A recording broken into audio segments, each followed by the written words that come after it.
اهلا بيكم في قناة وصفة سهلة. في الفيديو ده هنعمل وصفة حلوة قوي وسهلة جدا ومفيش حد ما بيحبهاش. هنعمل الطحانية وهنعملها كمان دايت، يعني طحانية من غير سكر. هي بسيطة جدا ومكوناتها سهلة جدا، هما 3 مكونات بس.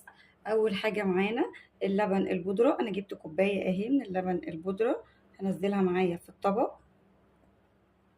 ومعايا بنفس المعيار او بنفس الكوبايه اللي عايرت بيها اللبن بعاير معايا نص كوبايه من الطحينه، وهنزل بيها معايا على اللبن البودره.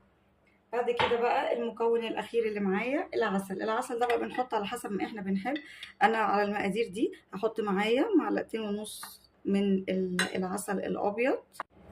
اهو بنقلب المكونات معانا كويس لحد ما العسل والطحينه واللبن بيمتزجوا معايا. انا سبت المعلقه ابتدي بقى اشتغل بايدي علشان خاطر تمتزج مع بعضها كويس قوي. شايفين لما بنيجي بندوس عليها بتبقى ماسكه معانا، ما تبقاش عجين وما تبقاش مفروله قوي. شايفين قوامها بيكون عامل ازاي؟ بتبقى بتتكسر كده وفي نفس الوقت بتبقى ماسكه معانا لما بنضغط عليها. هنبتدي بقى ان احنا ندعكها كويس لحد ما تمسك كلها ببعضها كده. هي اتعجنت معايا كويس.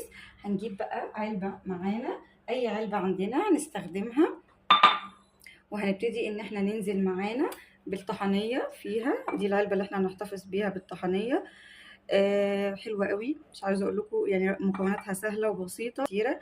ببتدي بقى ان انا بساوي العلبة دي معايا كويس، اسويها من فوق. اللي يحب يستخدم مكسرات بيحطها في ارضية العلبة قبل ما ننزل بالطحنية، لو هيقلبها بعد كده للناس اللي بتحب الطحنية بالمكسرات. طلعها بقلبها في طبق